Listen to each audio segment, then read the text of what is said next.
Hello, everybody, and welcome back to the next sessions in the Connections virtual event series. I'm Elizabeth Parks, the president and CMO of Parks Associates, and excited to welcome you to our sessions today, the new era of home services. I'm going to be sharing some of Parks Associates research data, and we will also be hearing from some of the major players in the smart home space, including Bitdefender, Google, Spintly, and ShipShape AI, to talk about the future of home services driven by the continued adoption of connected devices in the home. So we'll start with an intro of that research, and then we're excited to welcome Alex Lin to present and share more about ShipShape, a smart home service company who just got investment money from AOTech Americas following an initial round of investments from big players, including Alabama Power Company, a subsidiary of Southern Company. After Alex's presentation, we'll take some questions and then have an interactive panel talking about how the experience is changing in the smart home, the technologies driving these experiences, and the growth areas that we're seeing. I want to send a big shout out to our event sponsors. Thank you so much for your support, and we are looking forward to 2024. So if you are interested in Connection Summit at CES or any of our in-person or virtual events, please be sure to reach out to Ashton Gambrell on our team for more information. And also, please think about our research team. If you're bringing products to market in the smart home space, we are interested in knowing about what they are, and you're welcome to brief with any of our analysts so we can understand the products that you're working on. I also want to be sure to mention that we're hosting events throughout the year, including our Smart Spaces inaugural event we hosted in person earlier this year and hosted virtual sessions earlier today. We'd love to see you at any of our events, and so please watch for announcements on the call for papers for our 2024 schedule. But I want to emphasize the core value that Parks Associates brings to the market, which really is coming from the research work, proprietary and built off of decades of research methodology, consumer survey work, and industry insights.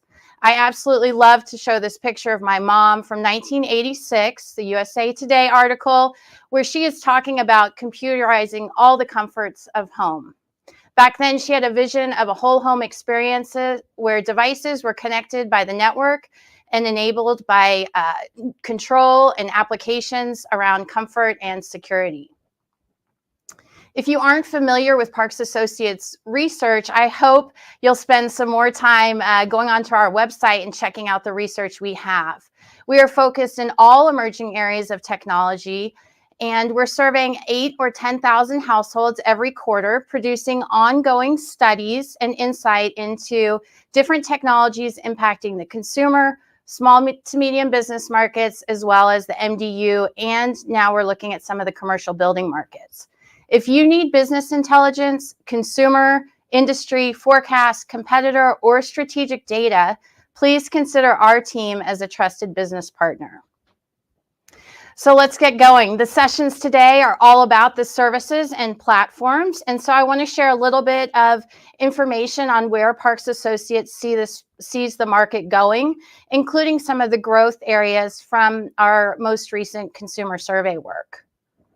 The main message I want to take you all to take away is that the smart home buyer is changing, and our research is really proving that out. And we've just published our flagship study, the Smart Home Buyer Journey, which we have been producing for decades in understanding the different adoption of smart home devices. We'll also be highlighting research from our Consumer Insights dashboard.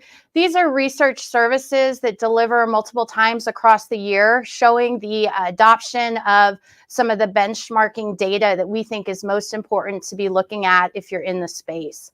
We have 5 different areas we're covering like this with this product, and so if you're interested in those ongoing insights, also please think of our team. So we're at a place now where so much change has happened in the past few years, particularly with COVID. There have been incredible new demands on every industry and really new requirements for operating, where broadband services are that foundation. And if you think of how you operate in your daily life, The phone, the computer, the necessity of connectivity, it's everywhere, and it's impacting all of the industries that we're studying at Parks Associates. This is resulting in new value for connectivity. It's creating value around assets where there's a foundation of everything working together. And so if you aren't thinking already about tech being embedded into your products or workflow, you surely will be in the near future. And it's not just about this year or next year. Companies are having to look at the infrastructure and the long-term impact of technology. So the word future-proofing keeps coming up in all the conversations we're having, especially as it relates to the network. This is data from Parks Associates' quarterly ongoing research survey work, and we're showing the past 5 years with a shift in video services. So you can see what's happening here now, where more than three quarters of internet households are now subscribing to a streaming television service or OTT service, and the decline of traditional pay TV. This is a great area to understand some of the shifts and the dynamic changes that are happening, particularly as you look at profitability. In the MDU or multifamily space, we see high concerns around safety and security. Look at the 73% at the top who are highly concerned about property damage and break-ins, but also all the other highlighted areas where building owners and property managers are looking to keep that property safe. And all of these things around safety and security, this is a big area we're going to see cameras showing up, as well as connecting various devices to understand what's going on in the environment. In the small to medium business market, we see more than a third of SMBs saying they're likely to acquire some kind of security or safety products in the next 6 months. And we also see this incredible increase of concern around cybersecurity with remote work. All of this is going to create new demand for the devices, the systems, the platforms that are in the SMB market, which is also stemming a lot from the residential product side. We see companies diversifying their offerings, and this is a really great example when you look at streaming giant Roku, who recently introduced home security solutions, and of course leveraging that television as the main interface for the security and the consumer to understand. Also a very affordable price. It's notable that this security system is powered by the Noonlight platform, which was also just acquired by security and smart home giant Alarm.com. So a lot going on there. When we look at the security space, we see continued growth in this area, and it really is an expansion of the DIY devices and then the blurred lines between home security systems and the standalone devices. This is a great opportunity for consumers, but it's complicated. New entrants have successfully introduced these solutions without professional monitoring and now are expanding to add monitoring to them. So the offering of Pro system, Pro install, or a DIY system with Pro or self-monitoring continues to give consumers a lot of options, and something that we're closely watching as the growth continues. The interactive security market, which is the devices that are getting attached to the home security system, are in the majority of households with a system. At Parks Associates, we are also tracking the smart home device market, and we look at this separately to ensure that we're not double counting any devices in households. It's also notable that we have household data, right? Because a door lock is not owned by an individual. It's not a personal device. It is in the house. And so if you're asking about ownership by a consumer, you certainly would be potentially double counting if you have multiple people living in the same house, counting one device once. So we are counting 41% of households now have at least one smart home device, and the average household with a smart home device has 7 devices in it. So you can see that device stacking phenomenon that's gone on, building your own system. And across all households, we see that there are an average of 16 connected devices, and that would include smart home devices, connected health devices, as well as consumer electronics, the most mature category. Our latest data is showing that there is an increase in ownership of households who have 3 or more devices. And so we've looked at this different adoption of the numbers of devices in the home. And you can see there where that shift is coming in that top right yellow bar.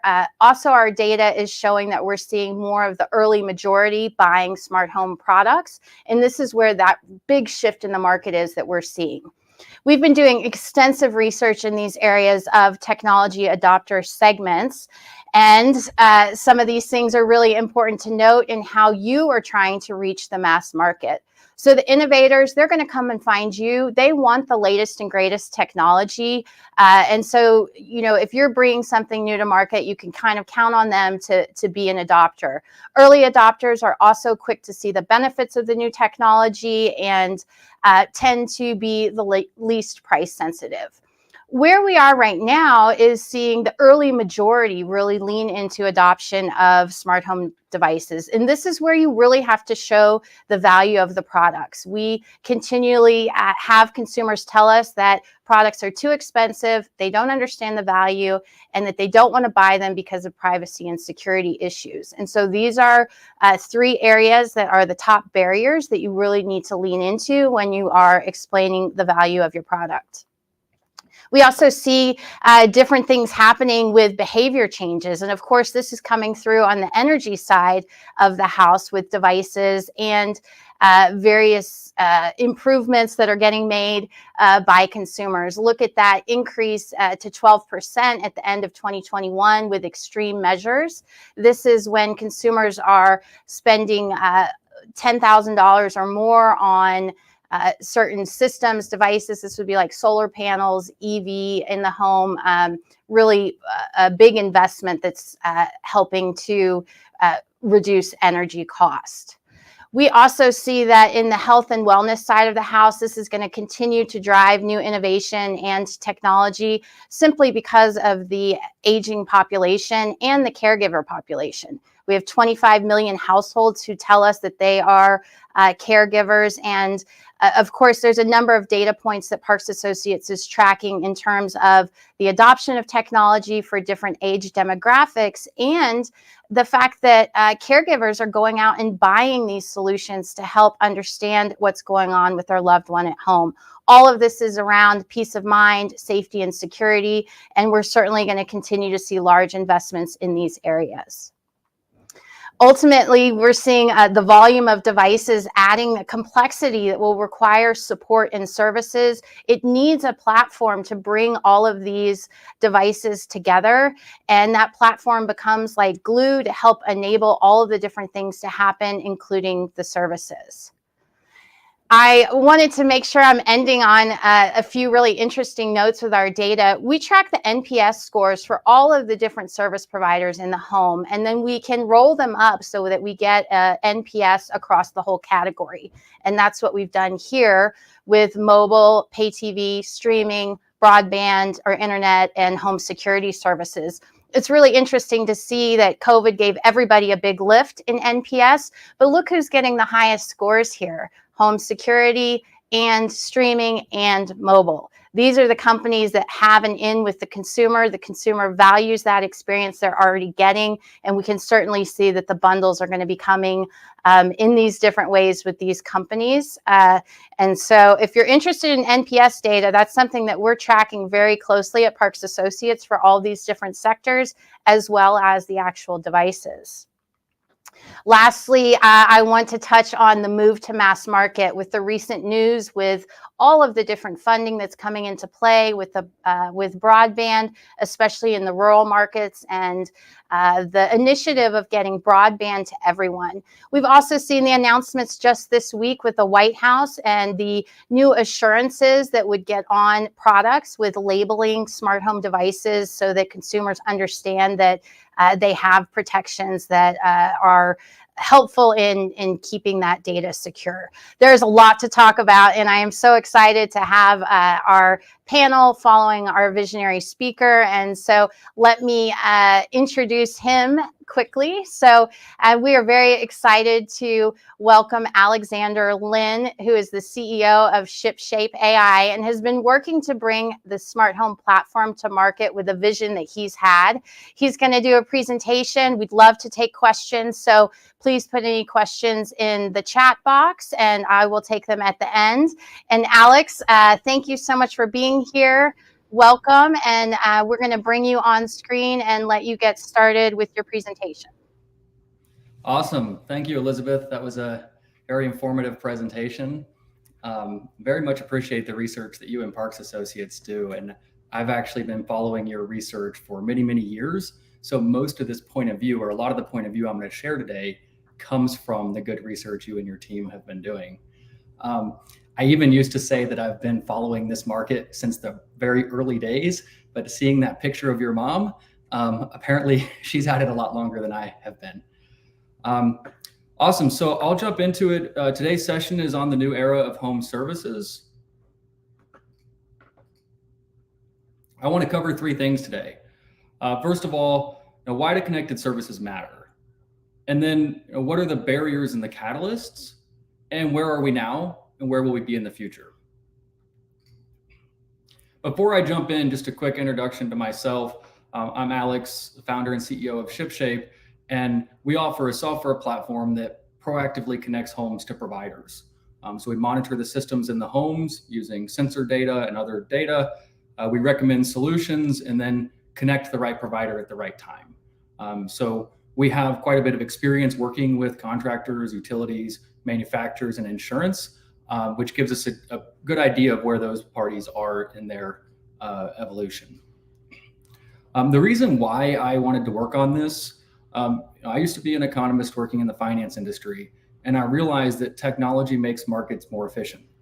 And we'll talk about the benefits of that in a second, but it could also cause inequality as it does that, and other problems. And right now we're seeing AI come to market, and it's one of the most powerful technologies ever created, which poses great opportunity and also some concerning risks. So I wanted to set out to find a way to use AI that would be good for the world and help people. And ultimately, I came to the conclusion that the home is at the foundation of our well-being, the foundation of Maslow's hierarchy. It's a symbol of the American dream, and we've still got some work to do there. So I thought that helping homeowners would be something I could do that might be helpful more broadly. So enough about that. Let's jump into home services. Why connected home services? I wanted to start with a sort of game or a challenge for you. I've got two numbers, $2 trillion and 20 billion hours of work. Can anyone guess what those numbers represent? Think about it for a second.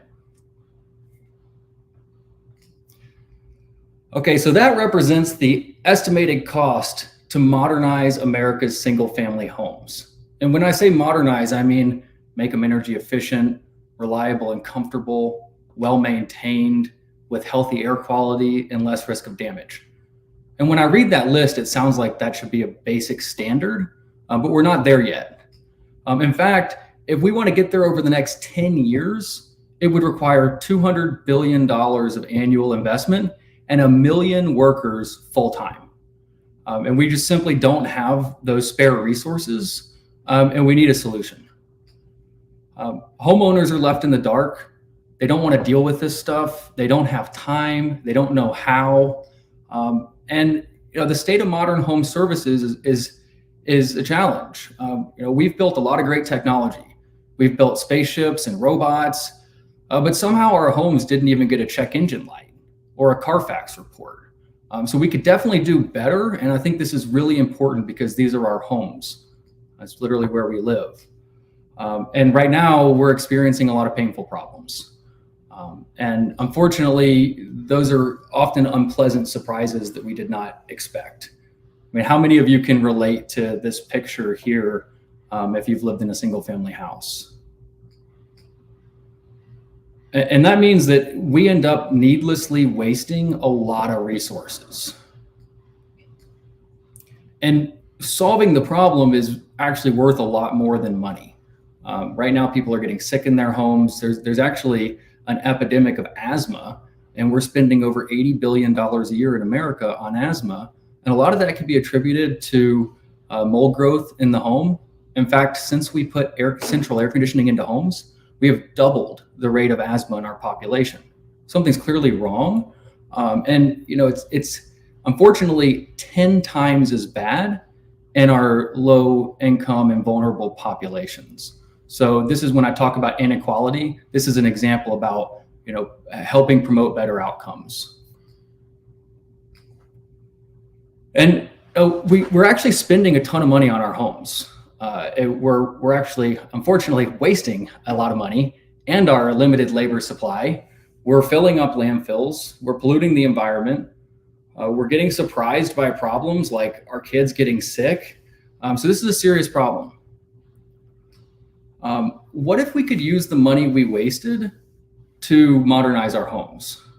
So Americans already spend over $1 trillion a year buying from home service contractors, insurance, utilities, and manufacturers.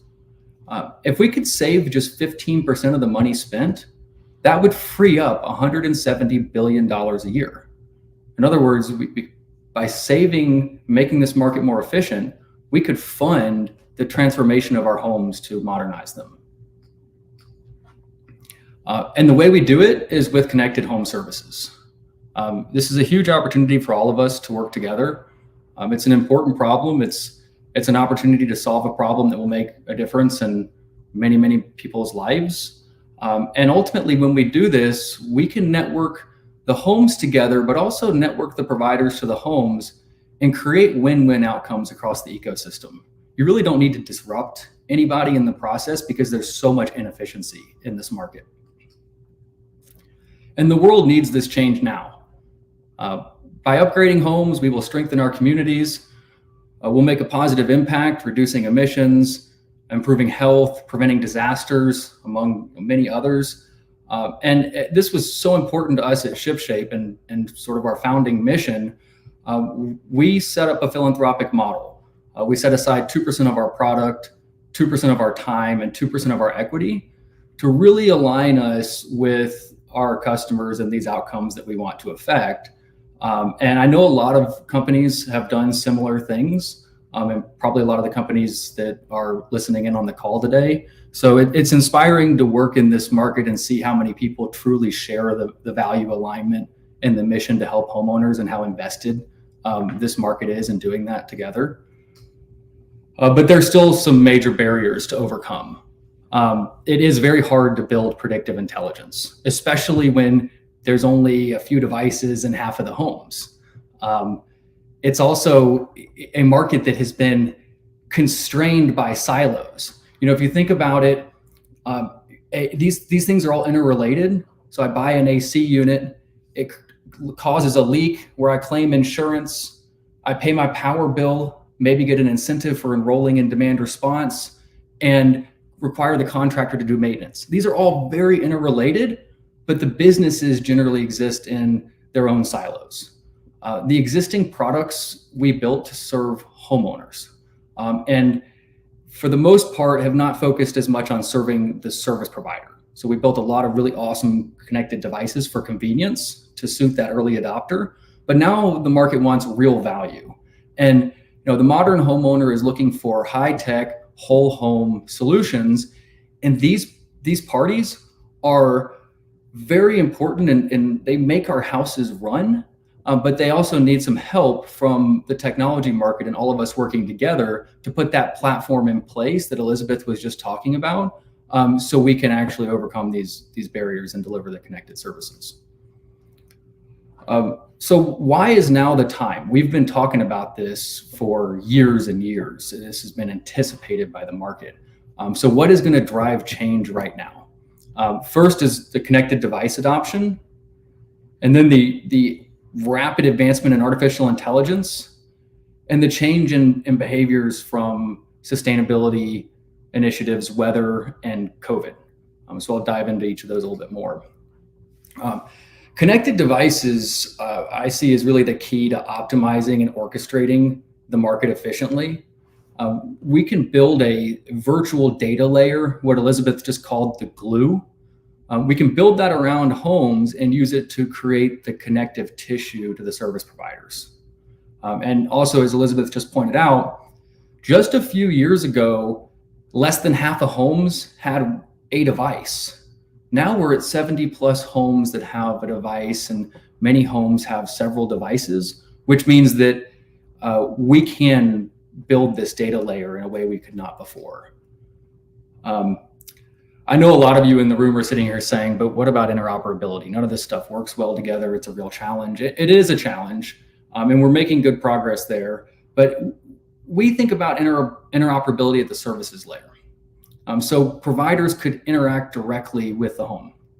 In other words, we want to make the home smart enough to take care of itself, because back to that homeowner, they don't really want to deal with this. And in fact, unfortunately, get in the way even when they're trying to do the right thing. And that means we could unlock a lot of value from a different kind of interoperability. It's less about the universal remote control where the devices work together. It's more about connecting a seamless experience from the home to the service provider that the homeowner depends on. And artificial intelligence is very exciting, and we're hearing a lot about it right now. But this is actually a critical enabling technology for us to be able to deliver on the connected services. And we've made a lot of progress with machine learning, and for about a decade, we've had very viable ability to use machine learning. And we've built out some alerting and some intelligent controls. There's a lot more coming, and this is accelerating very quickly as we get more data and more maturity in the market. But we've also seen something new recently, which is the generative AI. This is ChatGPT allowing us to have a totally different way to interface with our technology. And that will lead to much easier engagement and the actual resolution by homeowners. Many homeowners who live in single family homes are not super tech savvy. So being able to interface in natural language is going to be transformative. And we already saw a lot of that with the speakers that came to market. So what we should expect to see with the generative AI is many more deployments of much smarter virtual assistants. And ultimately, this advancement in AI has made the intelligent experience that we all want possible. Okay, and sustainability initiatives, extreme weather, and COVID, this has really changed a lot of the behavior in the market. I mean, people can feel the extreme weather. Their home it's hot outside and they depend on their air conditioning more. It pours down rain and we're seeing more severe rainfall than before, and their basement floods. It's very here and now because of the extreme weather. And the sustainability initiatives that are coming with that are causing the market to move. Governments and corporations are pushing a lot of energy efficiency and social impact measures into the market, which is having an effect. And then COVID came along as a unpleasant surprise that made us sort of hyper aware of the value of connected services, but it also forced us to recognize that services could be delivered on a contactless and digital basis. So back to that idea of making the home smart enough to take care of itself, that is increasingly possible now that we've recognized that consumers are okay with contactless service appointments. Literally, a technician could come to the house and fix the house with the homeowner, not even having to interact with them, which transforms our ability to deliver connected services. Okay, so looking ahead, what do I see happening? What are we learning at ShipShape? Before I go through all of these, I took a look at the attendee list, and it's a lot of really smart, very advanced companies. So many of you know much more about where some of these things stand than I might know, but to the extent it's helpful, I wanted to share some of the things that I expect to happen. First of all, security systems are going to excel at energy management. And I think we're all seeing that with NRG's acquisition of Vivint, with some of the really great advancements we've seen from other security systems. And so they're in a great position to excel at energy management. And that's obviously very timely with the need for grid optimization and grid resilience. Device makers are going to secure subscription revenue. I think it's been a long time coming, but there is enough bundling happening and integrations happening now, and we're starting to see subscription revenue from other things than security. So for example, Parks Associates put out some research recently that showed 2/3 of consumers would pay $10 a month for HVAC proactive monitoring. That would be a subscription that we would expect different thermostat players and device makers to be able to participate in and collect some subscription revenue. So we're excited to see that happen. I just mentioned the bundles and the integrations to drive value.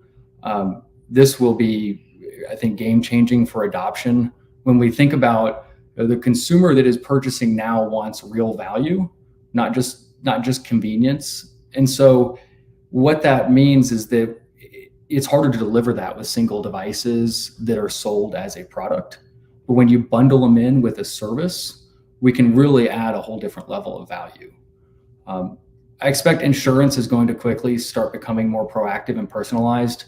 Insurance has done an awesome job of learning about how to use leak detection, temperature monitoring, obviously has a good bit of experience with security systems. They've worked on deploying water shutoff valves. I think the next era is starting to use that to become more proactive. And we're seeing, again, insurance bundle in a lot of great smart home products. It started with Hippo Insurance putting, I think it was Notion sensors several years ago.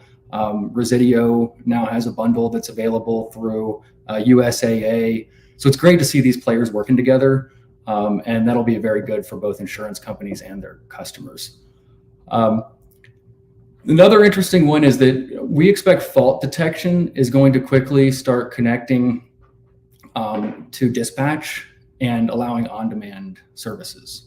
On-demand services are going to be a rapidly growing part of the market. The consumer expectation is there.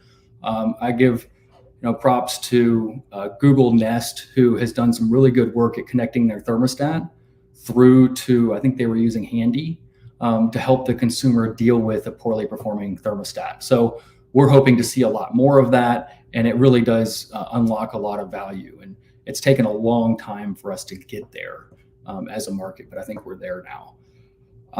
Utilities are in a great position to drive energy efficiency marketplaces and also sort of next generation versions of those marketplaces. Consumers need help making these improvements. They're expensive, they're hard to navigate. Utilities are trusted providers. They've already done a lot with energy management, so they're well connected to HVAC and thermostats and other products. They're in a great position to help orchestrate the Inflation Reduction Act money and the HVAC contractors and other energy efficiency to drive that into homes and help consumers. HVAC contractors are in a great position to enhance their business processes. We've seen a lot of consolidation across the home service contractor space. Many private equity groups are buying and rolling up these players. And as they get to some critical mass and have more sophisticated operations, they have the infrastructure to start to use this data in their business processes, which will be transformative for them and their customer.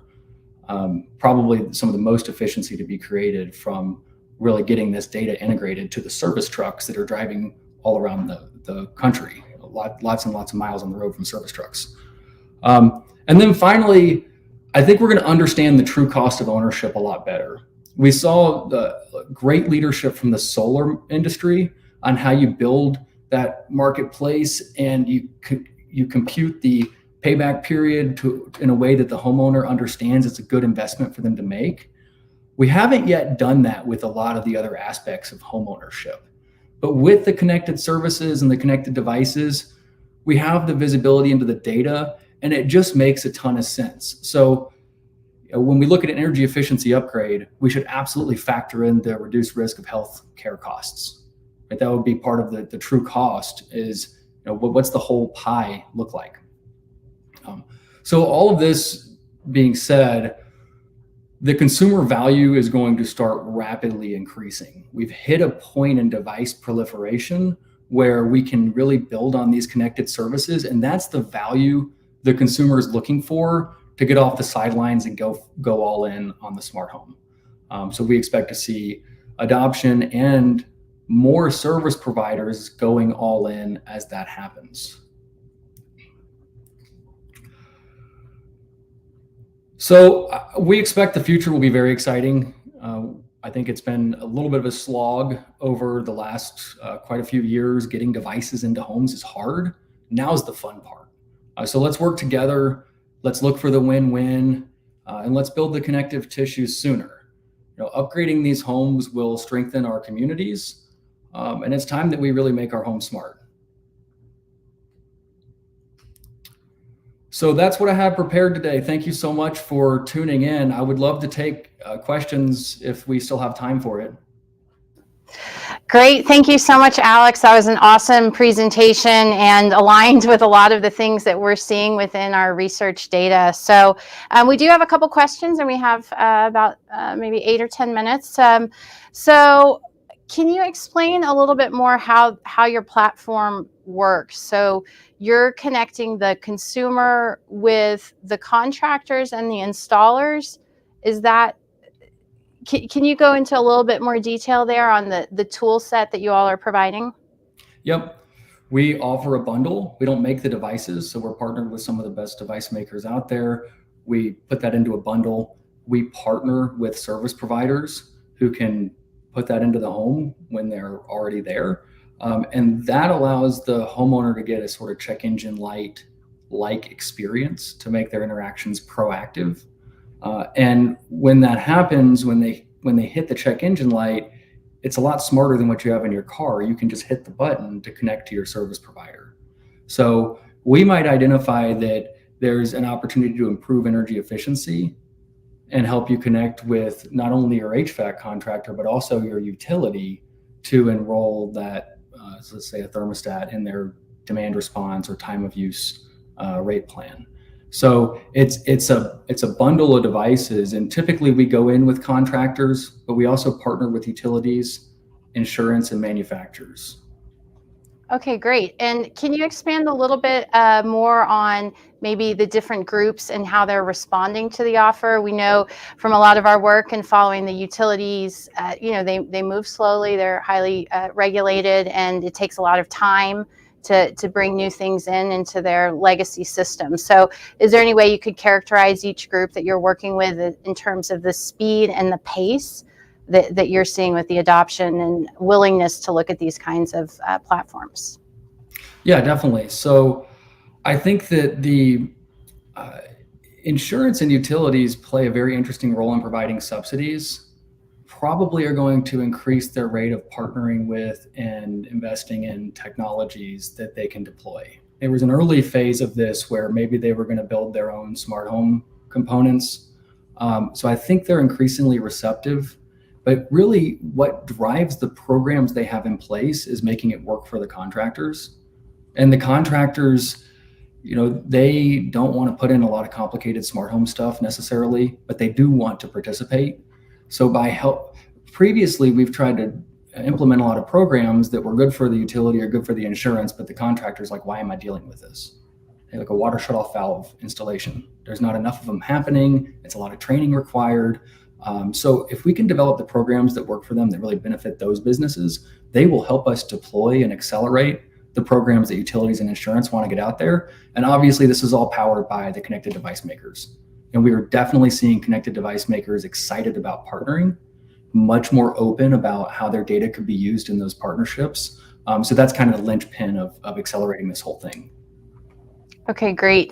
Really, really good points there on being able to connect with the consumer. And it's a complex world for them. And so looking for that service provider, are there monthly fees that end up getting offered to the consumer at home for ongoing kind of support? Or is it more of, with the maintenance, understanding what's going on with the different devices in the home? Or can you explain that model a little bit more once maybe the partnership's in place and a consumer is end up utilizing a certain contractor? Yeah, we've built a subscription model because we do not want to make money off the homeowner's data. We want to help the homeowner save money with their own data, and in the process, cost justify a subscription. And that helps us be the trusted advisor to the homeowner. So it's $10 a month. Oftentimes that's bundled in when they get a new HVAC unit or a new dehumidifier or a new water heater. That could be bundled in with the project. And then the consumer is renewing their subscription and upgrading to more premium subscriptions, which we're seeing a lot of interest and success with these sort of, we call performance monitoring and proactive maintenance as a service. Okay, great. And you mentioned that not wanting to use the data, to basically to make more money, which is good because you're protecting that consumer at home. That I'd love to hear any comments you have on the announcement from the White House and the FTC earlier this week on this label. What do you think about that? Do you think that's going to matter to consumers?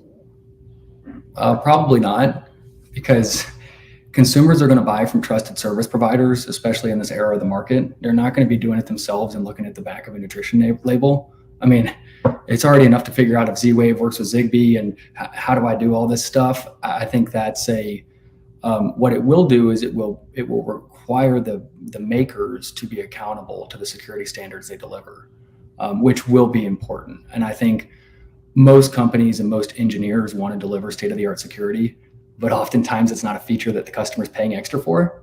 So it's just hard to reach the standard. So what I think it will do is encourage and give some visibility into what standards we're striving for. I don't know if the consumer is going to all of a sudden magically be comfortable buying these products because it has a label on it. Yeah, it's an interesting idea. Certainly the Matter Group has the Matter mark that would also get put on and is getting put on consumer products to show that interoperability across products. On that point, do you have any comments on Matter? That's always, I know you mentioned it within your presentation and interoperability being important, but anything specific on the initiative that's been underway now for a couple of years? All I would say is keep it up and thank you for the good work that everyone's doing. We're much more focused on how do we deal with the fact that the devices are not interoperable, still make them work with one app and one sort of solution for the service, even though we don't have everything perfectly talking to each other. So we've kind of tried to avoid going head on in that problem. And I'm not probably the most educated on those issues, but I do know that it will be transformative for our ability to work with and bring together and unlock the value from all these devices. So it's exciting to see the progress.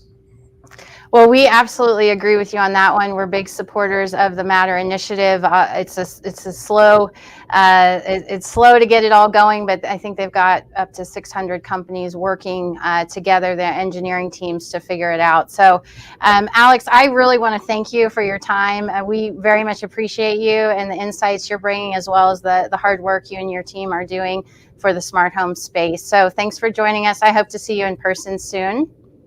Thank you so much for having me. And thank you to everyone on the call right now for the work you're doing. It's exciting to be a part of it. Okay, great. And if you give us just a minute, we'll be right back with our interactive panel session. Thanks for being here.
Okay, welcome back. That was really interesting to hear from Alex. There certainly is a big need for consumers to get some help at home and understanding what's going on with all the various devices. So I'm really excited about this next conversation featuring industry executives from Google, Spintly, and Bitdefender. I want to send a big shout out to the NICE group. If you recall, NICE bought Nortec a little ways back, and they have continued to be a great supporter of Parks Associates events and conferences. So thank you again for that sponsorship support. We have these topics we're going to talk about for today's discussion, and we'd love to take questions along the way. So please use the chat or the comments box in SwapCard and put any questions in, and I will incorporate them into our conversation. So I shared a lot of data earlier and just want to touch on a couple more points before we bring in our panelists. First is just understanding what platforms consumers are using to control the devices in their home. And this is a question that we've been asking for a while now in regards to the smart home device and the security market. And you can see that 2/3 of households are using tech giants apps to control the devices in their home. We also see the security platforms and the ISP service providers falling in that group as well. But important to note the role of the tech giants. We also ask questions about the purchase considerations that the consumers have when buying different kinds of technology devices. We're also asking about the inhibitors and the different willingness to pay.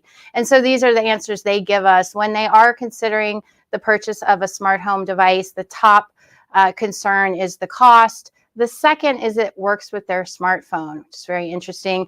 And then also they're looking at user reviews and that familiarity with the brand. So if you're interested in more details on the consumer segments that we're looking at or any of the data we have, please, we've got lots of data and we'd love to enlighten your team further. I'm really excited for this session that we've got coming up, and we're going to go ahead and start off with brief introductions from each speaker, and then we'll go into our Q&A. And so thank you all for being here, and we'll go ahead and start off with Tyson. If you could introduce yourself. Awesome. Thank you, Elizabeth. I appreciate you all having me today. So Tyson Brown, I'm a strategic partnerships manager at Google. I have a focus on collaborating with Google's Energy, Pro, and Enterprise customers to drive adoption of energy efficient technologies, grid flexibility technologies for consumers as it relates to products and services. So I'm excited to be here. Great. And of course, we are ecstatic that you're joining us and look forward to hearing your comments. Rohan Parker, thank you so much for joining us. If you could, go ahead and explain your role and what Spintly does. Thanks, Elizabeth. Pleasure to be on the show. I'm Rohan Parker, co-founder and CEO of Spintly. At Spintly, we provide access control solutions using smartphones to your doors, whether it's a commercial door, co-working spaces, or co-living spaces or multi-dwelling apartment units. We enable seamless access, and that's our entry point into the smart home business right now. We look forward to hearing from you throughout the session. And Razvan Todor with Bitdefender, thanks for joining us again and for your continued support of our events. I think we've been working with your team and you for years, so it's great to welcome you back. Tell us a little bit about your role and Bitdefender. Hello, Elizabeth. It's really nice to be back here. Always a pleasure. I'm the VP of Product Management at Bitdefender. I'm managing the partnership business, what we call B2B2C. Bitdefender is a cybersecurity company, and we've been on the market for probably more than 20 years now. We have a significant focus on research, on analysis. More than half of our staff are in engineering. We, for the past, 5-6 years or even more, we've focused a lot on IoTs, on smart devices. We have an entire lab focused on analyzing them, researching their vulnerabilities. We issue each year an IoT threat landscape report. And this year we were very happy and honored to be mentioned on the coverage for the Cyber Trust Mark initiative that was talked about last week. So happy to be here and looking forward for the discussion. That's great, and we will definitely be talking about that new initiative. And so, thank you for all your hard work in this area. I want to start the conversation really talking about the role of platforms and the idea that this is simplifying things for the consumer at home, and really what the greater implications are there. And so, Razvan, I think I'd like to start with you here. You know, in your experience, when you're looking at the smart home, and especially over the past 5 years, 5 to 10 years, when we see more and more devices coming into the home, what is the role of the platform, and why is it so significant that there is a platform, and then there's certain applications that are happening to enable different things for the consumer? Well, if you look at the way a smart home is built, it's very rarely that it's built all at once according to a plan. Most of the smart homes are built as impulse buys. So today we're buying something for the, air conditioning. Tomorrow we buy something for the streaming part, and then so on. So we keep on buying devices because they're cool and they make our lives smarter and easier. But the fact of the matter is that they often don't work together. They often use different apps.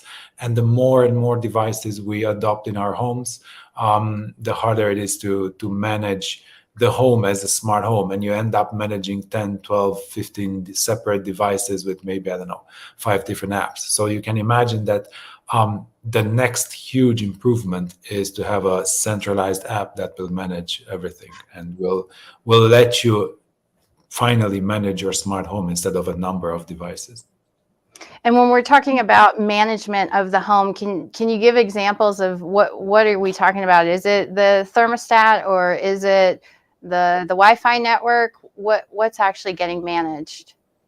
I mean, everything, the thermostats, the AC unit, the streaming devices, the way for example, your phone connects to your smart home hub, and your AC unit starts when you're 5 miles away from home, or things like this. There are a number of smart scenarios that will make your life easier once every device starts talking to each other.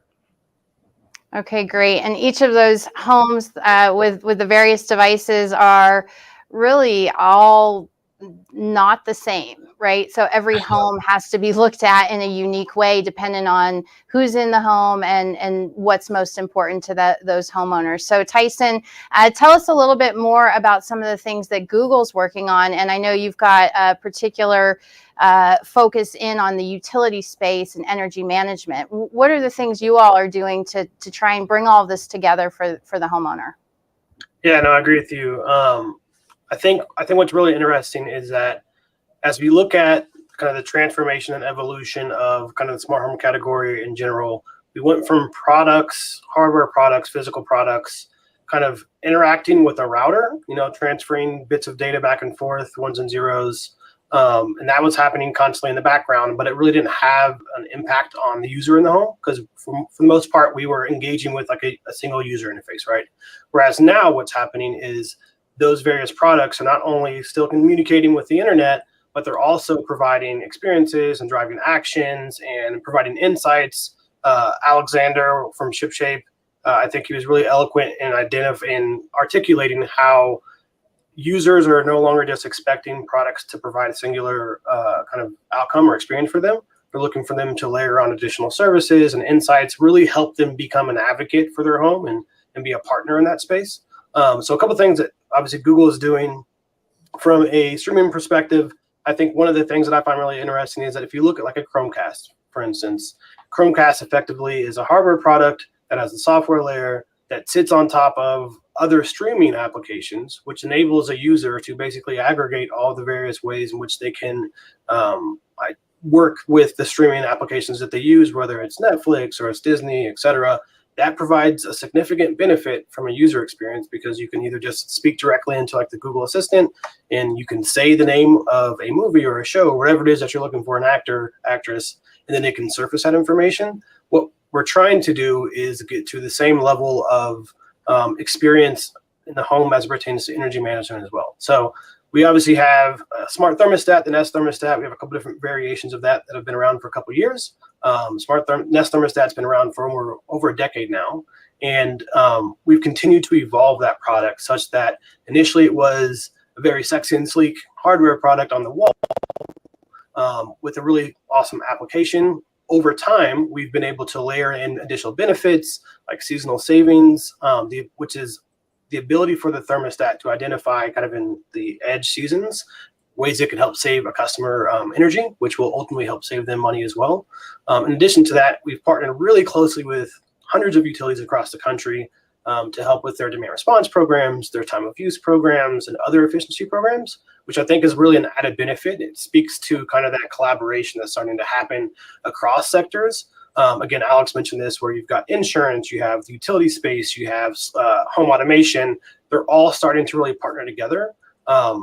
And smart thermostats are one of the kind of the devices that are already in the home that have a user interface that folks are comfortable using, and that can then provide insights into both the energy management, sustainability, as well as home automation and other things as well. So I think that's one of the things that we're really excited about. We have a ton of different products. We work really hard. Our engineering and product teams work really hard to make sure those products are sophisticated, sleek, but most importantly, that comfort, usability, and extensibility is baked into all of them, such that it can help try to drive forward this adoption of smart home technologies. And is that the messaging you're using with your utility partners to get to the consumer? You know, what most resonates when you're going into these partnerships and trying to get them on board, right? With bringing these devices in and rolling out these new services. It's interesting. So the product in and of itself, Razvan, you mentioned this. People impulse buy, right? Like the majority of smart home products are kind of like the things that are at the end of the checkout line at the grocery store. They're the candy bars and all the little trinkets that you buy because they look cool, they sound awesome, they do awesome stuff in your house.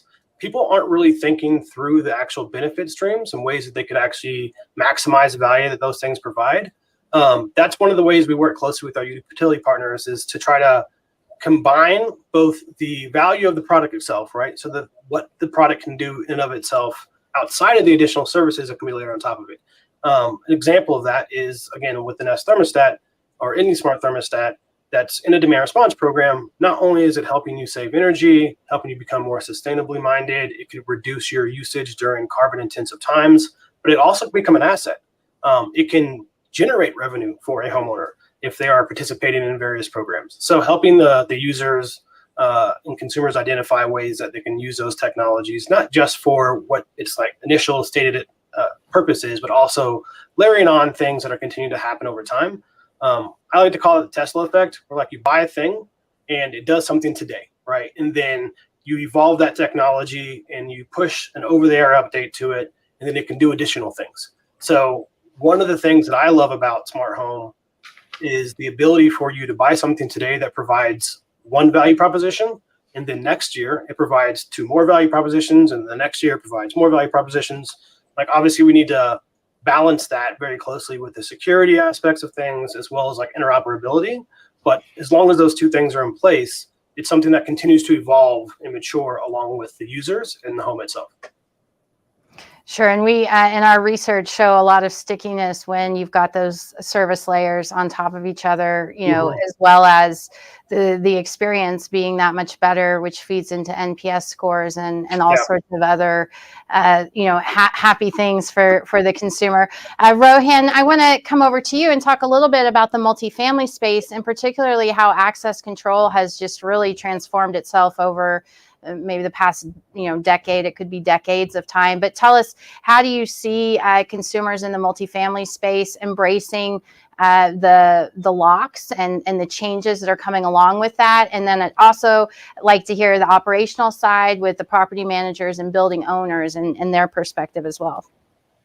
Sure. Yeah, I think some great points made by Razvan and Tyson both. One is interoperability and sustainability. I think the first point I'd like to make is why smart homes, right? Today, it's more of a consumer thing where it's cool to have it, right? People buy it, like as Tyson said, it's an you just buy it um, just out of because it's cool to have it at your home.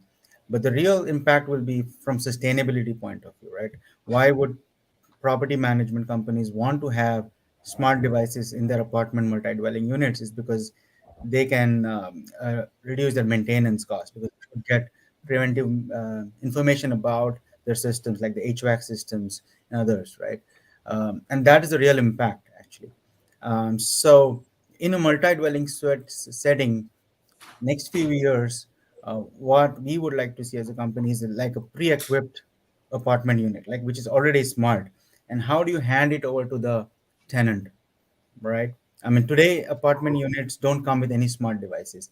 The tenants buy their own stuff, like they may buy smart lights or smart switches and try to retrofit existing apartments. But when they move out, they have to take it away with them, right? They cannot put a smart lock, for example, on an apartment unit. Apartment units will not allow you to change it. So how do you give smart experiences to multi-dwelling? That's a huge driver. Today there are almost 30 million multi-dwelling units in United States, right? And all apartment unit residents would like to have their smart homes because it's cool to have. But more importantly, the property management companies would like to have it because it would simplify the operations, give them insight into how their Mhm. apartments are getting used and things like that. So I think it's very interesting to see how handover will happen from the property management to the resident, and then when he moves out, how does the whole smart home move to the next resident who's going to move into the apartment? Yeah, there certainly is a lot of complexity there, particularly in the operational workflow with property managers, trying to manage all of the different technology, especially with move in and move out. Also, just things like deliveries and even touring apartments and having access, the staffing issues. All these different technologies can help really change how they're operating and to help benefit. I want to talk some about different technologies: Bluetooth, Wi-Fi, UWB. Also want to talk about the standards and interoperability, Thread, Purple, Matter. These are things that we want to touch on. But first, I am going to go to a poll for our audience and ask them if they can respond to this poll while we're continuing our conversation. So please go ahead and vote and tell us what you think the biggest barriers are to adoption for the smart home, and we'll show those poll results for our panelists. But Rohan, let's go to you and see if you can talk to us a little bit about wireless technologies and the leveraging Bluetooth, Wi-Fi. What are some of the differences here and benefits of these different technologies, particularly for access control? Yeah. So before I jump into it, if you step back, Wi-Fi has been around for quite a few years. So that has been the default technology for smart homes. So Wi-Fi enabled devices, Wi-Fi enabled light bulbs, right? But soon we discovered that Wi-Fi is not scalable, especially when you want to have battery operated devices interoperate in the network. You need some kind of low power technology, right? And that is when there was work on Bluetooth mesh or Thread. These technologies are suited for low power devices. And so Bluetooth mesh is something which we started rolling out in our access control devices, which are smart locks and access control readers. But then we also quickly realized that standardization is key when it comes to interoperability. So that's when Thread is something which we started looking at. We believe that Thread is a great wireless mesh standard, which also leverages IP. So it looks like a Wi-Fi device in a network because it has an IP address. Yet it is a mesh network of devices, and it supports low power nodes as well. Um, so Thread is something which we believe is going to drive interoperability between, at least at the protocol layer and network layer, between devices. But then there was a quickly need to identify a application layer, right, on top of Thread, which will tie all the applications to work with different devices from different manufacturers. And that's where Matter is trying to standardize the application layer on top of Thread. And Matter is not just about Thread, it is on top of any network device, right? So a lot of early devices were using Zigbee, Z-Wave, as Razwan said. And Zigbee is kind of the predecessor of Thread. Thread is kind of derived from Zigbee. It's just they added a layer of IP on top of it so that Wi-Fi can interoperate with Thread, right? So I feel that's a very good move and initiative by the big guys, right? To standardize things. That gives opportunity for even hardware manufacturers to just make a smart switch, for example. As long as it supports Thread and Matter, you know that it will work with your Google Home application or a smart home kit, right? So it actually opens up opportunity for a lot of smaller players to make devices. And few other technologies I think which are you should look out for is UWB, which is coming out, which is already there in a lot of iPhones, new iPhones. I think iPhone 12 onwards or 13 onwards have UWB. It's a ranging technology which can calculate distance within accuracy of a few centimeters, like 1 or 2 centimeters. And that can enable use cases like keyless access for homes, right? Or your car for that matter, right? Today it's used for in air tags to detect, to find your lost baggages, for example, right? But those kind of technologies will interoperate with each other to create experiences. At the end of the day, it's about user experience, right? The technologies are just there to enable you to create those experiences and without compromising security and flexibility. That's great. And I do want to get back to security, but first, let's see, Razvan, do you have any comments you want to make on the role of wireless technologies within the smart home? And then we'll move on to interoperability and data security. I mean, Rohan is right, and I like the fact that you mentioned the early days protocols like Zigbee, Z-Wave, and all that. And it was quite. I mean, we're looking at this from a cybersecurity perspective always. So for us, those days were, let's say, at least interesting because nothing was standardized, and the number of attacks and exploits and what everyone was doing was incredible. So I remember when we were building, we had a hardware product called Bitdefender Box, which was essentially a smart router that would secure everything inside the home. And we had a long discussion during the design of this product, whether we should include like a Bluetooth antenna or Z-Wave or Zigbee. And then we decided not to do anything because we didn't know what to choose. There were so many. So it's like, okay, we don't know which one to choose. And then we said, okay, let's just focus on the IP part and do our best. But I'm really, really happy to see initiatives like Matter and Thread, initiatives like Purple. I'm super excited by the fact that they're going to be standardized, and it's going to bring a lot of visibility, a lot of interoperability, and a lot of peace of mind, I think. So I'm a huge supporter. That's great to hear. Can you explain to our audience a little bit more about Purple? That may be something some people may not be as familiar with it. Well, I can give you a very simple example.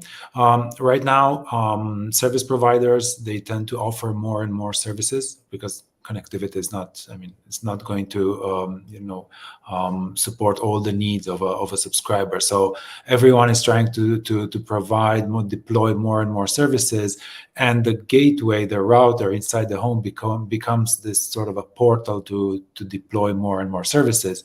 But until Purple, and what Purple is trying to solve is how easy it is to deploy other agents in the router, for example, a security agent or a streaming agent, or you name it.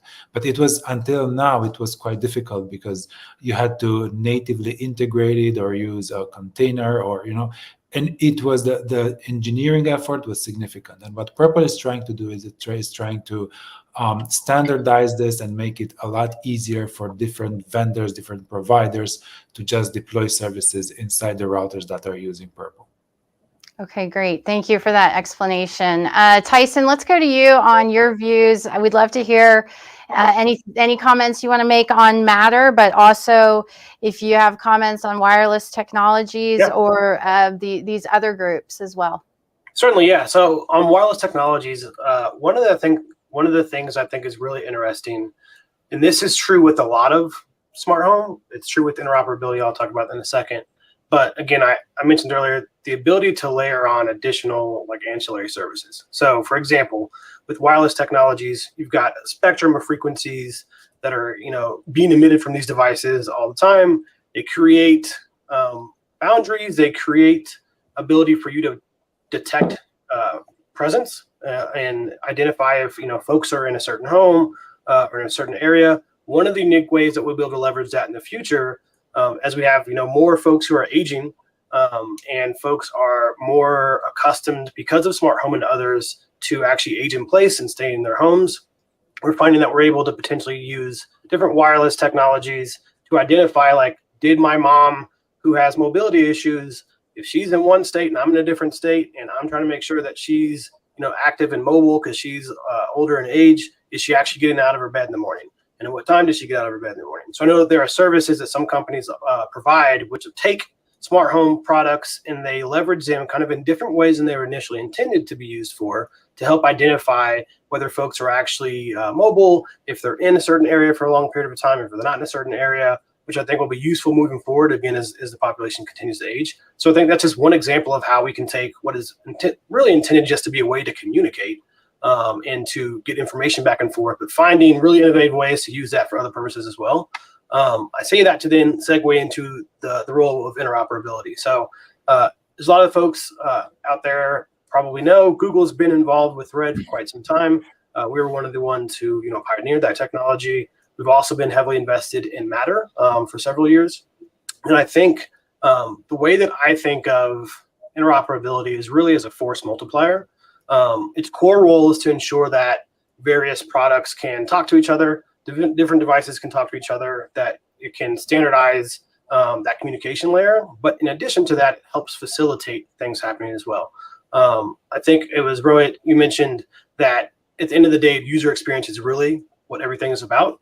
And that is what interoperability really elevates, because it's one thing to have a smart home product, but if you can't easily install it, if it can't easily be used, if it can't integrate with other things, then it significantly diminishes the value of that product and it ends up in a shelf or in a garage somewhere. So interoperability is going to enable us to continue to make products better because they can create additional value streams by working with other products to drive additional ways that we can engage with them and provide insights for consumers. I also think the core thing it will do for consumers themselves is it will increase the value that we put on these products, which will lower the barrier to entry, because we'll have the ability to have different products in the home work together to provide some synergistic value. It will increase what we think we can get out of those products, which will reduce the need for us to assume that they can only do one thing. So over time, it will actually help with the adoption of them. So interoperability, yes, is great. And obviously it's intended to ensure everything can talk to each other, but there are significantly more values that it'll actually provide to the market moving forward. And so can you help understand, why is this so hard? Why is interoperability? I mean, this is sort of the age-old problem we've seen in the smart home. Tyson, do you have any comments on why this is so challenging? Certainly. I think the other panelists, they likely do as well. It's hard because, for a variety of reasons, multifaceted challenge. Humans are hard to begin with. So one, you need to make sure that you're solving for whatever the consumer's needs are, which are ever evolving. At the same time, and in parallel to that, the technologies that they're utilizing are ever evolving or being deprecated or being improved upon. In addition to that, the market's always shifting. So you really are trying to change the tires on the car while you're driving down the highway, and to make sure you've got the right PSI in each tire, they're all balanced appropriately, and they're on the car the way they need to be. I think ultimately it takes everybody having a vested interest in recognizing that a rising tide lifts all boats in order for us to really drive this forward. We're starting to finally see the rollout of Matter and to see products have the Matter label on them. Every time I'm in the store and I see that I puts a smile on my face because it means that's one more product that I know can like easily integrate into this ecosystem. And then when I think about like my mom, my wife, and my family members, they always come to me when it comes to installing smart home products because I do work at Google. I try to remind them I'm not a tech guy. This isn't Best Buy. But at the same time, because of that, they have the ability to increase their efficiency in installing these products and become more comfortable with them. So I ultimately think we are starting to make strides in the right direction. Okay, great. Rohan or Razvan, any comments on the challenge of interoperability? Well, I think Tyson summed it up really well. What I wanted to add was it's hard because it's a free market and it's not a dictatorship. If it were, it would have been a lot easier. So I guess it's just, it's really a matter of getting the momentum and getting together enough of the big names to make sure that everybody understands this is a direction, and then people will start to naturally follow. But it's hard because, as Tyson said, technology always evolves. Not everyone adopts the new technology at the same pace. Not everybody is really able to shift as fast as possible. So it's really a question of momentum, I think. And I think with both, especially with Matter, but also with Purple, I think we're growing a momentum right now. So I'm very hopeful. Yeah, I'd like to add about interoperability. I don't think we're new to this problem, right? I've lived across different sides of the globe. When you travel across, you need to change your electric plugs, right? India has different plugs, Europe has different plugs. Till date, we don't have interoperability when it comes to just as simple as electric plugs, right? The sockets. Till date, we don't have interoperability across globe. So it's not a new problem. It's been there and it will be there, right? Certainly, it's a work in progress, I guess, is how we might say that. Let's talk a little bit about security and, of course, any comments with Matter or any of these standards and security, but really also touching on the announcement made earlier this week. So, Rohan, given that you're in access control and that is about keeping people in and out of different environments, how important is that security piece for your business? Yeah, for us, it's absolutely important, not just from data security. We are a physical security company. So if somebody hacks into a door, it's a real breach of security. So the only way to, like Razvan briefly talked about it, right? When ZigBee, Z-Wave came out, there's so many breaches happening. So the use of right technology and stacks which are inherently secure is very important. So instead of using proprietary stuff, if standards are secure and not just you, but the ecosystem is ensuring that security is inherently there through encryption keys or multi-layer encryption, then you are not trying to reinvent the wheel, right? Somebody else has done all the hard work of ensuring that the communication is secure. You can always add other layers of security on top of what you've already tried to use. So I think for us, security comes from the choice of technology which we make, whether it's on the cloud or whether it's in the network or whether it's on the smartphones and how smartphones talk to your devices. That channel been encrypted and that security. But I guess to sum it up, it's just the choice of right technology. Absolutely. Okay. And Razvan, I know this is your core business. And so tell us what you think about, this latest announcement. Would love to hear how that went. I think it's a great initiative. It was really time for that. The number of smart devices out there that are really not that smart when it comes to cybersecurity or that were built without any kind of cybersecurity in mind is staggering. I think this initiative will bring the basis of what a device should have in terms of cybersecurity, like being able to change passwords or receive updates, and the manufacturer being obliged to deliver security patches. I think it's a really great initiative. I think it will matter a lot in a short time to kind of make people understand what are the trusted brands and what are the brands that are simply just building smart devices. So I'm really excited to see this happening. Well, that's great. And I do want to show off our poll results where we're showing that 38% of the people who voted said that interoperability is the biggest barrier, followed by the lack of viable business models, and then access to funding and investment. Last on the list is market fragmentation, which is kind of interesting because we see that as a barrier, just the sheer volume of products being introduced and the diversification from existing players and adding on products. Let's go to this viable business models part though.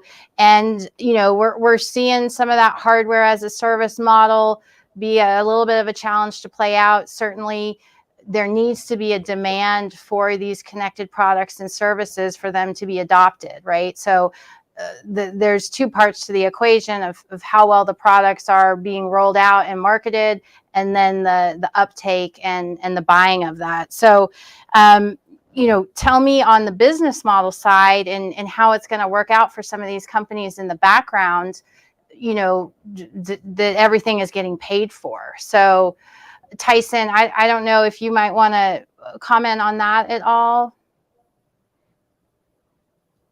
Oh, you're on mute. There we go. Yeah. I actually think there's a third component as well. I think the long-term upkeep is something that is critical as well, because folks will adopt, and Razvan and Rowan, you probably experienced this way more than I have, because of the various iterations of the smart home that we've gone through and all the hubs and the bridges and all the hardware. You've probably adopted a bunch of stuff that no longer works. It's all been deprecated. And consumers experience that as well. So I think a third piece of that is ensuring that there's commitments in place for those products to actually be supported by the manufacturers for some period of time, so that when they're making those investments, they know that it's not going to be for some short period of time before they have to go back and kind of start from scratch. But on the business model side of things, I think there's a couple different ways that everyone's going to market. There's obviously the hardware piece itself, but I think services is really the hypercritical one, just because of the ability for exponential growth. Again, Matter will significantly unlock abilities for various partners across different industries to really intersect. Alexander was talking about it earlier with ShipShape and how a smart thermostat could provide ancillary value to a utility, or a hot water heater could provide leak detection services to an insurance company, et cetera. I think a lot of the revenue streams that are generated off of these products from a B2B perspective will be through those types of partnerships, where effectively you have a consumer who has adopted some hardware product, and then they have consented to provide data from that product to some third party, either for the ability for them to help with like peace of mind to ensure that that is working appropriately, or for them to tie it in with an additional service that another provider has. A good example of that is with Nest Thermostat, we have a feature called HVAC monitoring, which effectively utilizes predictive analytics to help a consumer identify if there's anything going on with their HVAC system based off of like standard time it takes for it to heat and cool to a certain temperature, runtime data, et cetera. It'll basically surface to the consumer, hey, we think there may be an issue with your HVAC system. You should reach out to your Nest Pro or to your HVAC contractor to identify if there's something that needs to be solved for here. So I think those types of things will enable Google to work closely with HVAC partners. Similarly, for other products in the home, smart water heaters, EVs, hubs, displays, et cetera, it's surfacing opportunities for a consumer to engage with other third parties that they may not have a relationship with today, either proactively to help solve for some perceived challenge that's going to happen, or to kind of augment or supplement what's already going on in their house and like make a better experience. Okay, and I'm sorry, Razvan. Let me just ask Tyson one follow-up question, and then I'll come to you. Can you share anything? We had a question about Nest Renew. Is that something, Tyson, you could speak to? Yeah, certainly. The question is, Are there any lessons learned on the awareness, the signups, churn, how it's going with that program that's rolled out? Yeah, I mean, it's going really great. I am excited at the level of adoption that we're seeing with Nest Renew. A significant portion of customers who are purchasing Nest thermostats are enrolling in Renew upon the installation of the product, which I think is also a critical piece. There are kind of two ways in which folks are getting into these various programs that they're participating in. One is whenever they're initially installing the product, which I think will open up opportunities for other service providers to help play a role in that. And then it's kind of more of like a BYOT thing as well, right? Where you're bringing it, or BYOD, you're bringing a device to some existing service. But Nest Renew has been incredible in its ability to rapidly scale the number of users who have, again, an existing asset, a Nest thermostat, and then enables them to sign up for TOU programs so that they can reduce their energy usage, save dollars on the back end as well, enroll in demand response programs, help with grid flexibility. Kind of across the board, it's been really exciting. Whoever posed the question, I would love to chat more. Feel free to ping me on LinkedIn. Happy to give more insights as well. Okay, great. And Razvan, if you want to go ahead and jump in. Oh, yeah. I just wanted to comment on Tyson's answer, which I really liked. And I think, yes, indeed, there's a lack of viable business models. But in order to, that will automatically be fixed if we fix the interoperability issue, because that's the gate to bringing more business models to expand on the usage scenarios. And once you can get all the smart devices in the home talking to each other, the number of scenarios and the services you can offer and the services you can bill for is going to grow exponentially. Great. Really, really good point there. Rohan, I wanted to ask you about the access control market with multifamily, particularly given the large investments that have to happen, decision-making, perhaps with switching out all of the systems in place, and then really speaking to the building as an asset, and then the value that a system can bring, and the future value as well. Is that something you could speak to? Sure. And that ties into the previous question of business model, right? Why would you upgrade all the locks in a multi-dwelling community if it's going to cost? What's the value to the property management company or the resident, right?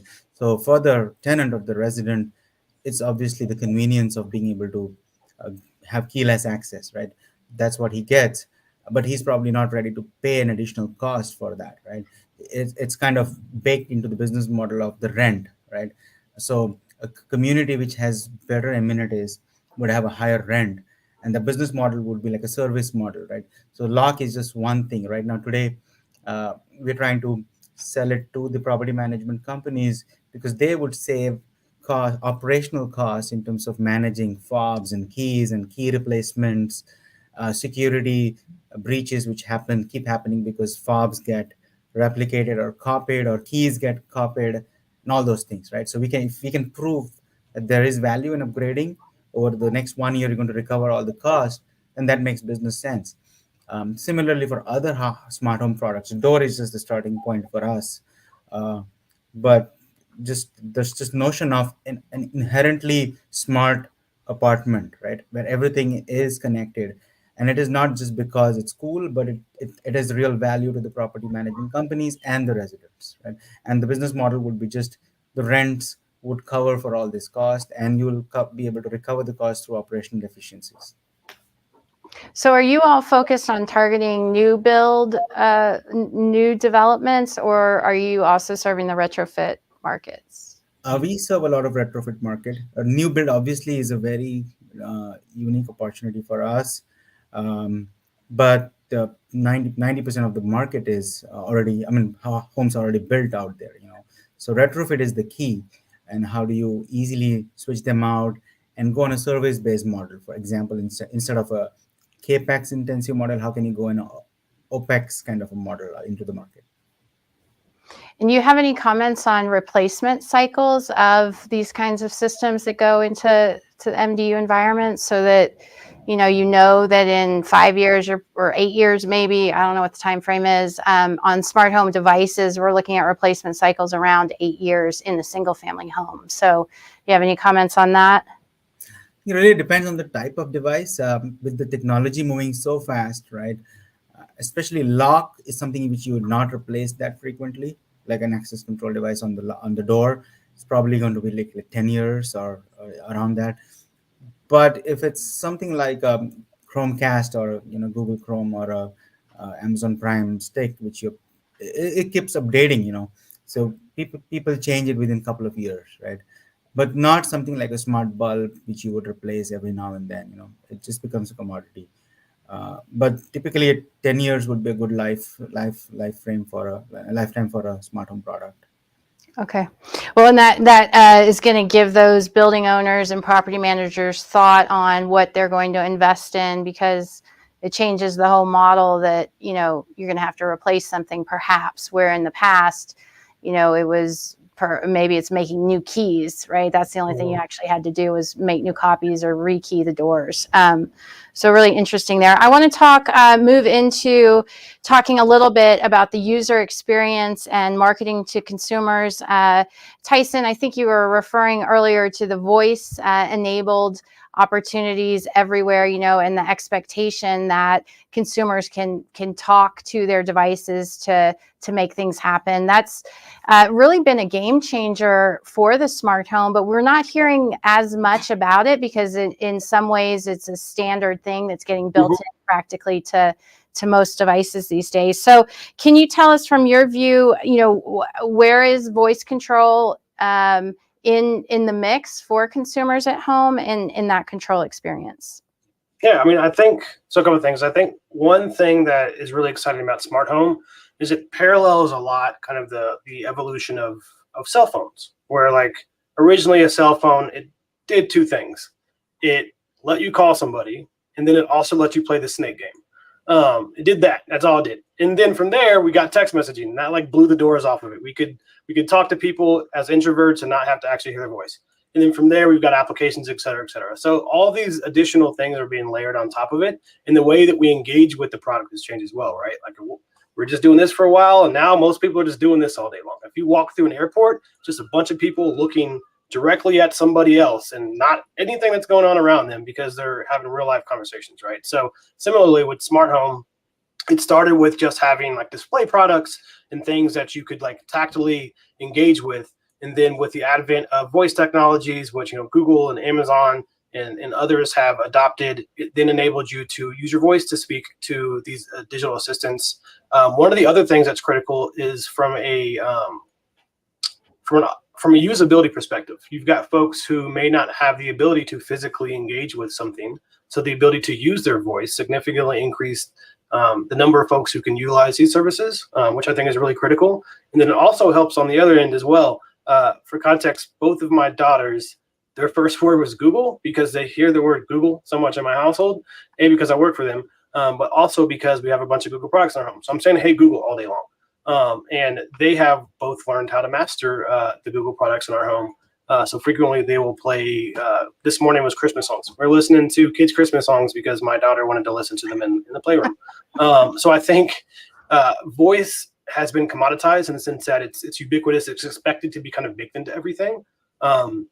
And then now where we've kind of shifted is assuming that voice capabilities are there and that they can be leveraged when it's beneficial. But if they're not beneficial, there's other ways to do it. So I think with like a home hub, you can like put your palm up to it and it can start, it can stop things, it can interact. You've got AI built into them now, so it can identify your face and it can surface information which is pertinent and relevant to only you. But if my wife were to walk by, she wouldn't get the same information that I got because it's able to personalize it. So I think what we're doing is moving from how we interact with these products to the types of experiences it provides us and personalizes those experiences as well. And then again, I think the interoperability piece is hypercritical here because you are now able to have other devices personalize your experiences based off of information that other devices provided them that they didn't already have. So now you've rose the level of personalization kind of across the entirety of your home, because as you're engaging with various products and services and companies throughout your day-to-day life, it's taking little pieces of information, which then uses to build a better model to help kind of make your life easier. So I think that's really where it's going it is elevating and enhancing experiences that we're having with our home. We now engage with our home in a way that we have never done in the past. Certainly, hyper personalization, I think, is an interesting idea of taking all that data from different sets and leveraging it to effectively build a profile and know what the person in the house or the family in the house wants. Certainly with face detection too, it's going to get down to the individual as well. Razvan or Rohan, do you have comments on that you'd like to make on that user experience? Is there going to be one app to rule them all? That could be a good question, Razvan. I don't know if you want to jump in on that question. Yes, I do want to jump in. First of all, it got my attention, something that Tyson said. The fact that one smart device will take a little bit of information about you and pass it to another smart device, which will combine it with their own little piece of information about you, and so on. That's a cybersecurity problem right there. So the fact of the matter is, the smarter these devices get, the more information they know about you, the more information they exchange about you, and basically your digital persona, your online presence becomes bigger and bigger. So then there's a lot of privacy issues, identity issues. Smart homes come with a lot of benefits, but they can also come with a lot of security problems. Yeah, challenges. Challenges, exactly. And so, Razvan, does that mean that the broadband providers should be including the cyber protections from the get-go? Should the device manufacturers have add-on services, with added protection? I mean, what's the solution, especially if a consumer doesn't really know, right? Like I didn't know I now have 100 open ports everywhere, somewhere that somebody can poke into. How is this going to get resolved? Well, I think the service providers are already doing a great job. Most of them have already started providing this kind of services. There are a lot of providers offering smart home security services through their routers, through their gateways. The first step in securing a smart home is to have visibility in your smart home and to realize how many devices you have connected. And I guarantee that it will come as a surprise to most of us how many devices we have in our homes. I bet none of us really exactly knows how many devices are connected to their home Wi-Fi. I have 43 because I have a Plume pod thing in my house, and so I can tell you I have 43 connected devices, and I have three kids. So there's my reason behind that. Not that bad of a ratio. Yeah. I think transparency is also key as well, right? Like we need to make sure that Google and others, we are working to ensure that the users of our products, it's very clear up front how we're leveraging the data, what you've consented to, what you haven't, what you've allowed us to provide, what you do not want us to provide, who it's being provided to, what it is being utilized for, how long we keep that information, et cetera. Like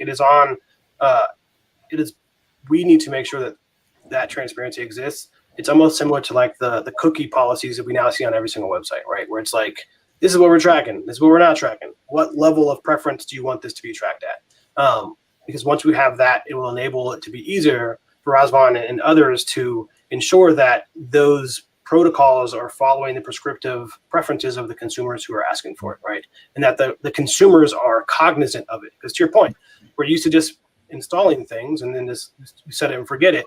But that is no longer the case. Things now continue to evolve. And if you set it and forget it, then as that thing evolves and the data privacy around that thing evolves, you may have you forgot kind of your data access controls.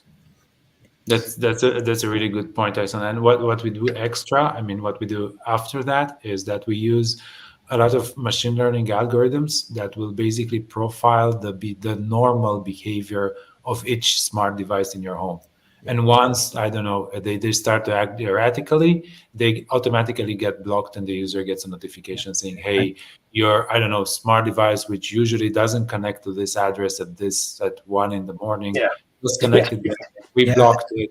Maybe you want to restart it, or check it out. I'm glad that Razvan brought that up, because I was surprised throughout the whole conversation we did not bring up AI and how much impact that's going to have. Because if you look at simple things while typing emails today, we have gotten used to Google just telling us what you're thinking, right? And the email just the next few words are already there even before you've typed it in. All you have to do is press tab and you're done. It kind of read your mind, right? And we're just getting spoiled just because of that, right? We expect this thing in our lives, right? Things just intuitively, things reading our minds, right? So as like we walking in, light should turn on, and the air conditioning should be right at the right temperature, just intuitively. So as Razwan said, if somebody is behaving erratically in the house, it would detect that this is not you, it's somebody else, and it will take necessary actions. And I think AI will probably play a huge role in creating these user experiences, which people are getting used to.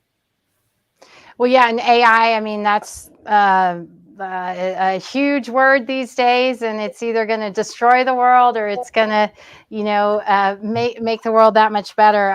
There's a lot out there. Tyson, you have any comments about artificial intelligence, machine learning, and leveraging all that? Yeah, so I was also impressed at how long we got into this discussion without mentioning the words AI. I was actually intentionally not saying it because as a guy from Google, I didn't want to be the guy who brought up AI. But I was impressed. But yeah, so I agree with Ryan, and I think it will add a layer of personalization to everything that we do, because it is intuitive, right? Like, we have these large language models and we have these data sets that are building these profiles, Razwan, to your point, that make it easier for our products and services to anticipate what it is that we want to do before we even potentially know that we want to do them. That is the benefit of it. And then the other point of that is there are threat actors out there who will use these types of technologies for nefarious reasons, right? So we want to make sure that security is in place. That's, again, why data privacy, data security, interoperability is important, because we have to ensure that these products are secured such that AI isn't being used to destroy the world, but it's being used for good. I think it will enable us to learn new things about ourselves that we did not yet know, because it will infer and identify things. I think there was this old anecdote around somebody was like on Amazon, and based off their usage, Amazon was able to predict that they were pregnant because of the things that they were looking for. It was like, oh, you're pregnant. And it started suggesting things to a woman, and come to find out she was pregnant. So I think it's those types of things where it will infer and intuitively identify stuff for us that we may not know. And then it'll be up to us as consumers. We need to be educated to know how to best use that information moving forward. Yeah, it's amazing the patterns that can get picked up, especially when you're aggregating and looking at details of multiple people and then what happens next with them. And so it's really, really fascinating. Our conversation is coming to a close, and so I have our final question for the three of you to answer in telling our audience, where do you think growth is going to come from in the next 6 to 12 months? And the first 6 months of the year have been kind of rough for the tech industries and maybe some of the smart home players in particular, on the device side especially. So that's the question. And Razvan, we'll go with you first, and then Rohan, and we'll end with Tyson. So where is growth going to come from in the next 6 to 12 months? I have a very short answer. I think it's services. I think we're ready, and we're consuming more and more services. We're very open to sign up for new subscriptions every day. So I think services is where the growth is going to come from. So no subscription fatigue. I don't think so. Yeah. No, I don't really see as long as the UX with our data. Yeah. Yeah, as long as the UX is good and all it takes is for me to click yes, then no fatigue. No, Yeah. Just don't ask for my personal details or whatever. Well, and the streaming service world has probably really even further primed consumers, right? Because people are used to now going into Netflix and coming out, or actually they don't usually cancel Netflix, some of the other services, right? And that ease of moving in and out of a service is happening all over the place in the Yep. streaming world. Yeah. You don't Rohan, even want to know. Sorry, you don't even want to know how long I was using only Netflix, and then how fast I adopted like 4 or 5 other platforms. Yep. yeah, it's really Because of the crazy. unique value that each provides, right? You want that show, so you got to have that Yeah. service. Exactly. And our data, just on another point in the streaming world, our data is showing that 45% of households are paying for 9 or more services. That's a lot of services to pay for. In fact, paying more than the cable TV side. Mhm. So, but Rohan, let's hear from you on where is growth coming from? I definitely agree with this one. Like services is the key. It's platform plays where platform companies are going to roll out these platforms and then start selling layers of services on top of it. But in addition to that, I'd like to add is analytics, right? Analytics, uh, uh, using data a lot to predict things using AI, right? Of how a property needs to be needs maintenance, right? So deploying these devices to actually get a lot of data from properties and doing analytics on top, that's another growth area, I think. And on the lower side of things, because of interoperability and standardization, opportunity for hardware companies to build just a small business around a key piece of hardware, which they don't have to build software on top of it because somebody's already supporting it in their platform, right? So I can just build a smart switch, wireless smart switch, and start selling it in the market and build a business out of it, right? So that's another growth area. Okay, great comments. Tyson, we'll end with you. Yeah. So similarly, I think it's services also. I think, but specifically, I think energy services will continue to grow at a hyper rate, given everything that's happening climate change wise. Energy is becoming significantly more critical than it has been historically, geopolitically, from a consumer perspective, and for the planet in and of itself. But in addition to that, I agree with Rohan that I think analytics will become hypercritical, and then also facilitating the connections to other service providers. I think there's going to be a service, which ShipShape does this as well, right? Like it facilitates connecting you to other service providers to utilize and action those insights that you've been provided to then help you provide kind of ways for you to adopt additional products and services. So it's kind of this flywheel and feedback loop of the different ways that services will play into all of this. Okay, wonderful. And we see all of that in really all areas of our research with the base customers, the companies going into their base of customers and looking to upsell them in different ways and introduce new value through services enabled by the integration. So services, data, analytics, integrating them all together, interoperability, privacy, and security. And I know the word trust came up several times in this conversation, and I would like to leave our audience with that final thought that this is about trust. It's a relationship, and services and the devices, all these things consumers are interacting with have to be built on the foundation of trust. And so that has got to be emphasized. I want to thank you all for joining us. We very much appreciate your very valuable time and support, and welcome you to join us for our next Connections conferences, and certainly hope to see all of you in person soon. Likewise. Thank you, everybody. Thank you very much. Thank you. Okay, so what an awesome group. Thank you all so much for being here. If you're looking for some research and don't have much of a budget, please go to the white paper area of Parks Associates website. We have released 5 or 7 new pieces of research in the past couple of months, and so encourage you to go do some extra reading. Also, we have the Connected Consumer podcast where we're highlighting different conversations in the market with industry leaders. So please join us for those. Again, want to thank our great sponsors for their support of our event. As well, please reach out to Ashton Gambrell if you're interested in getting involved. Jason, Mindy Sue, and Ashton are all available if you have questions about any of our marketing services, research, or participation as a speaker at our events. Our next sessions will be held in October, and so if you're joining us today, you are automatically registered for that next session. So we hope to talk to you soon. We will be highlighting more about the state of the home security market in October. So again, thank you so much for being here. We appreciate you and look forward to seeing you again soon.